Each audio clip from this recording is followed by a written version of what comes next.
The sun was just beginning to slide toward the distant mountains when Nalin rode her small, sturdy horse across the quiet Arizona land. The earth glowed warm under the fading light, and long shadows stretched from the tall rocks like silent fingers pointing the way home. The trail was familiar to her, a path she had followed many times after visiting the friendly ranch family that traded blankets and herbs with her people. Nalin carried a small sack tied to the saddle, flour, dried fruit, a few metal tools, simple things, but helpful ones. She looked forward to reaching her band before night, to share the day's news and rest beside her family. The wind brushed lightly across her face as she rode, carrying the soft scent of sage and dust.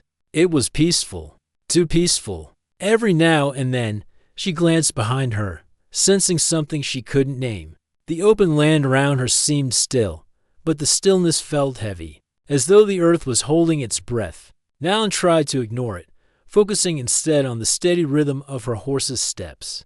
Across a rise behind her, several riders watched quietly. Their eyes followed her as she moved, though she had no idea anyone was there. They kept their distance, speaking in low whispers among themselves. They saw the patterned beads on her clothing, signs of her Apache identity. To them, she was someone traveling alone in a place where few people helped strangers. They shared glances and wordless signals, then nudged their horses to follow her trail. They stayed far enough away to avoid notice, staying hidden behind tall brush and rock.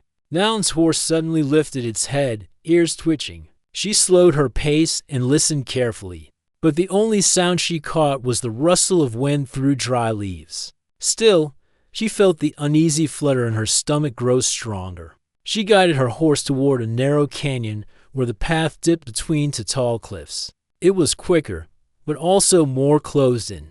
She hesitated, wondering if she should take the wider route instead. But sunset would soon change the land to a dark maze. So she took the shorter way. As she entered the canyon, she heard the faint echo of something behind her, a sharp sound, almost like a stone striking another. She turned fast, scanning the dusty trail. Nothing moved. The path was empty, but she sensed she was not alone anymore, and her heart began to beat faster. Pressing her heels into her horse gently, she urged it forward. Moments later, the riders behind her moved quicker. Their horses' hooves hit the earth in steady, increasing rhythm. Dust rose behind them as they followed her into the narrow canyon, their shapes flickering in the shifting light. They were still too far for her to see, but not far enough for her to escape easily. The canyon walls rose high around Nalin, making her feel as though she was riding into a deep throat of stone. The air cooled and shadows gathered earlier here. She leaned low, urging her horse faster. The narrow path twisted sharply between the cliffs, and she guided her horse with practiced skill. She did not know what danger followed her, but her instincts, shaped by years of moving across these lands, told her she needed to get away. Suddenly, her horse slipped on loose gravel near a curve. Nalin tried to steady it, but the animal stumbled, and she was thrown to the side. Her body hit the ground, the impact knocking the breath from her chest. For a moment the world blurred. A soft ringing filled her ears. She pushed herself up slowly, grateful to find no serious injury, only aching limbs. Her horse, startled but unharmed, had run a short distance ahead and now stood shaking near a boulder. Nalin reached it, whispering calming words as she took hold of the reins. She wanted to climb back into the saddle immediately, but she heard something. Voices carried faintly on the echoing wind, not friendly voices. Her heart tightened. She could not risk riding back toward them. The canyon was too narrow. They would block her path easily. Ahead, the trail twisted again between jagged rocks. She decided quickly. She let go of the horse's reins and stepped into the shadows between two tall stones, squeezing through until she found a small shelf of rock where she could crouch low. Her breath trembled, but she controlled it, staying still. The riders reached the spot where she had fallen. Their voices drifted to her uncertain, searching. They looked at the hoof prints and the disturbed ground. One pointed forward. Another laughed softly, as if confident she could not be far. They encouraged their horses ahead, deeper into the canyon. Nalin closed her eyes briefly, silently thanking the spirits for her narrow escape. But she knew she could not stay hidden long. She needed to find a safer place, somewhere the canyon walls opened wider, where she could hide more completely or climb to higher ground. She slid from the crevice and hurried along the rocky path, careful to keep her steps light. She stuck close to the shadows, listening for any sign that the riders had turned back. Fear pushed her onward. She wished more than anything that she could reach her people. But the way home now lay behind her, blocked by those who followed, far across the canyon. Caleb Hart rode his horse along the high ridge, guiding a small herd of cattle toward evening shelter. Caleb was known in the region as a quiet man who kept mostly to himself. He preferred the company of horses and open skies to crowded saloons and loud conversations. As he rode, he heard a faint echo drifting from the canyon below. Quick footsteps.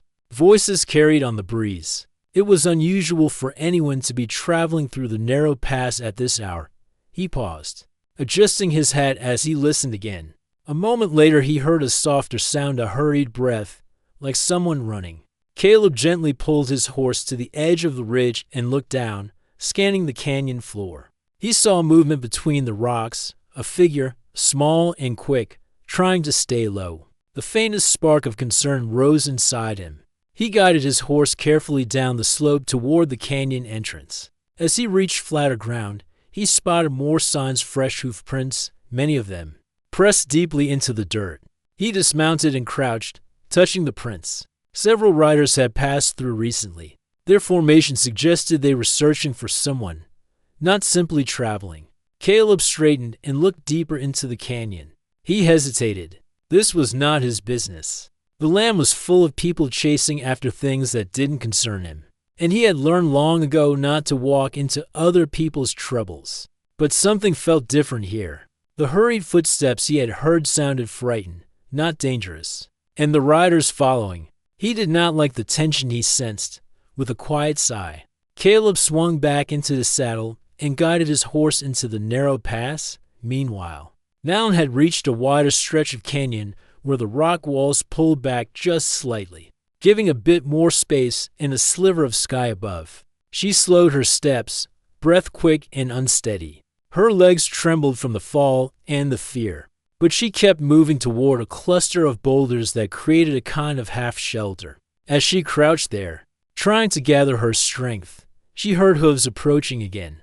But this time, they sounded different, slower, more careful. She pressed her back against the stone and peeked around the edge. A lone rider entered the canyon, a cowboy in worn clothes and a broad hat. He rode calmly, scanning the canyon with sharp eyes. Nalin held her breath. She didn't know if he was friend or enemy. She stayed hidden, hoping he would pass by. But as he drew closer, Caleb caught a faint movement near the rocks. He stopped his horse and spoke gently into the quiet air. "I see you," he said, not unkindly. "You don't need to be afraid." Nalin froze, unsure whether to trust him. She had met kind settlers before, but she had also seen others who caused harm. She stayed silent. Caleb kept his voice calm. "I heard people riding fast through here. Looked like they were searching for someone. If that someone is you, maybe I can help." Nalin slowly stepped out from behind the rock, still ready to run if needed. Her eyes watched him carefully. Caleb noticed the worry in her face, the dust on her clothes, the slight limp in her step. "You're hurt," he said quietly, with concern instead of judgment. Before Nalin could speak, far behind them, she heard the distant sound of returning hooves. Her heart jolted. Caleb's expression shifted now. He understood. He didn't ask questions. Instead, he reached out a hand toward her. "Come on," he said softly. "Let's get you somewhere safe." Nalin hesitated only a moment. Something in his steady voice made her believe he meant no harm. She placed her hand in his, and Caleb lifted her onto his horse behind him. Then he turned the animal sharply and rode deeper into the canyon, away from the returning riders, carrying Nalin with him toward uncertain safety as the evening shadows closed around them. Caleb guided his horse gently through the winding canyon. As evening shadows stretched long across the stone walls, Nalin held on carefully behind him, her hands light but steady on his coat. She tried to calm her racing heart, but the sound of distant hooves still echoed in her mind. She felt safer than before, yet she knew they were not free from danger. Caleb seemed to sense this, keeping his eyes sharp as the path narrowed again. The canyon eventually opened into a quiet valley tucked between tall, slanting rock formations. The space here was wider, softer, calmer, as if sheltered from the rest of the world. Caleb slowed the horse and scanned the area, looking for a place to rest. He remembered an old miner's shack tucked behind a cluster of trees, a spot he had found years ago. While searching for stray cattle, it was hidden well, almost invisible unless you knew exactly where to look. He guided the horse behind the trees and stopped. Noun looked around with cautious eyes as Caleb helped her to the ground. The shack was small, with a wooden roof that sagged slightly and walls made from rough boards. But it was sturdy enough to offer shelter for the night. "You can rest here," Caleb said gently. "You're tired. You've been through more than anyone should go through in a single day." Noun nodded softly. She felt her legs trembling from exhaustion and sat down near the shack wall. Caleb tied his horse loosely to a branch so the animal could graze, then knelt beside her with quiet concern. "You're safe with me," he said. "I promise." Noun looked at him for a long moment. She was used to reading people, not by their words but by their eyes, their tone, the way they carried themselves. Caleb's calm voice and steady expression told her he meant what he said. It helped her breathe a little easier. Caleb took a small canteen from his saddle and handed it to her. She accepted it gratefully, drinking slowly. The water helped clear her mind. After a moment, Noun spoke, her voice soft. "My name is Nalin." Caleb smiled slightly. "Caleb Hart." She nodded, repeating the name quietly as if fixing it in her memory. For the first time all day, she felt something like hope.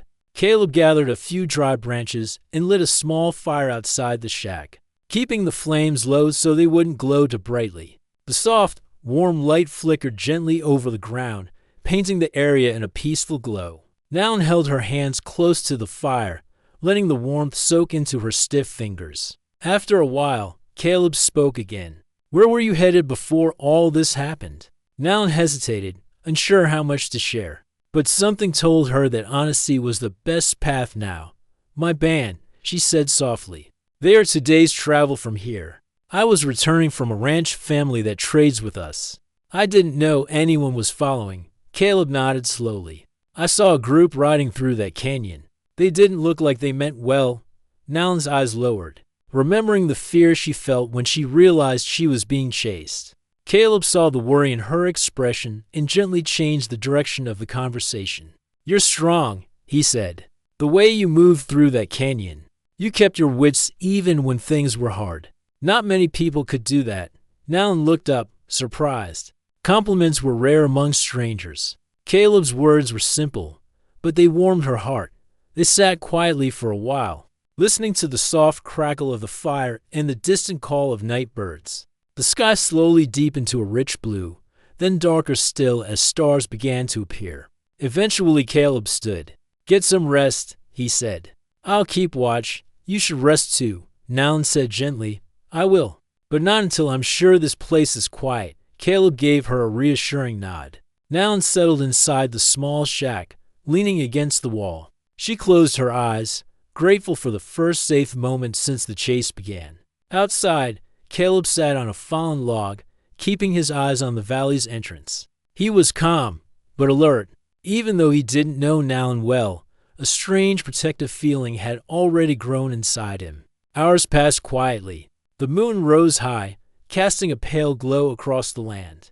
Caleb stayed awake until he was certain no one had followed them. Only then did he allow himself to relax a little. He stepped into the shack and sat near the doorway, resting against the frame while still keeping watch. When morning came, gentle sunlight crept across the valley and warmed the earth. Noun opened her eyes to find Caleb outside, tending to his horse. She stepped out slowly, stretching her tired limbs. Caleb offered her a small piece of dried bread from his supplies. "We should eat a little," he said. "We'll need strength for the journey." Noun nodded gratefully. After they ate, Caleb studied the horizon. "We can't stay here long," he said. "If those riders come back through the canyon, they might follow old tracks." Noun understood. She knew the land well and could see the path they needed to take, a curved ridge that led to open plains and then toward the direction of her band. She pointed toward the ridge. That way, but we must be careful. The land is open there. Caleb smiled. Good thing I've got someone who knows the land better than I do. Nalin gave a small smile in return. It felt good to be useful again. They prepared to leave. Caleb helped her onto the horse, then swung up behind her. Together they rode out of the hidden valley, moving carefully but steadily across the morning-lit landscape. The sky was clear, and a fresh breeze brushed against their faces as they traveled. Nalin pointed out small signs, tracks in the dirt, plants that indicated water nearby, places where the ground dipped and could hide riders. Caleb listened closely, impressed by her knowledge. Your eyes see everything, he said with admiration. It is our way, Nalin replied softly. We learned the land as children. They worked together as if they had known each other for years. Caleb trusted her instincts, and she trusted his steady presence.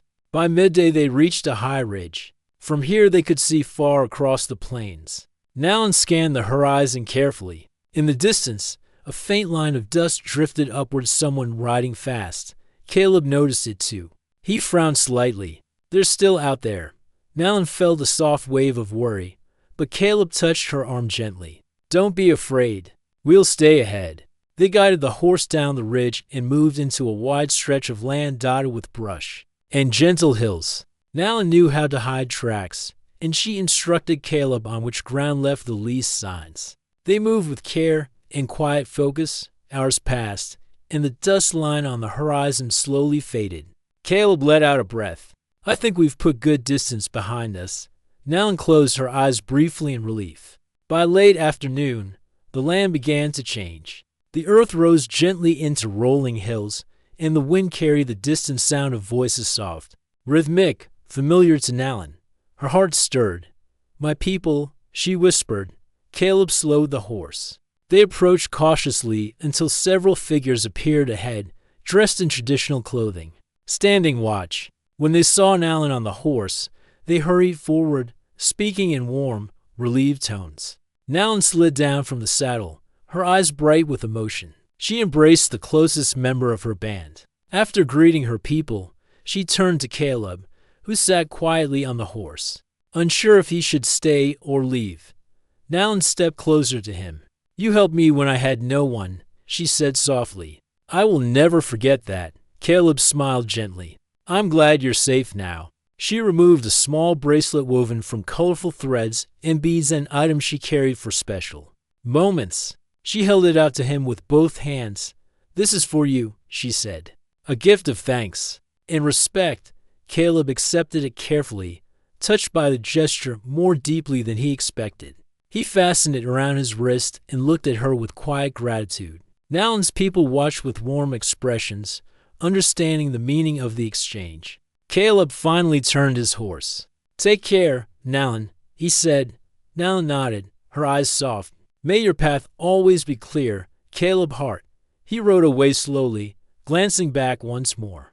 Nalin stood with her people, watching him with a calm, grateful smile. Though their paths were different, the bond formed in that canyon would remain in both their hearts forever.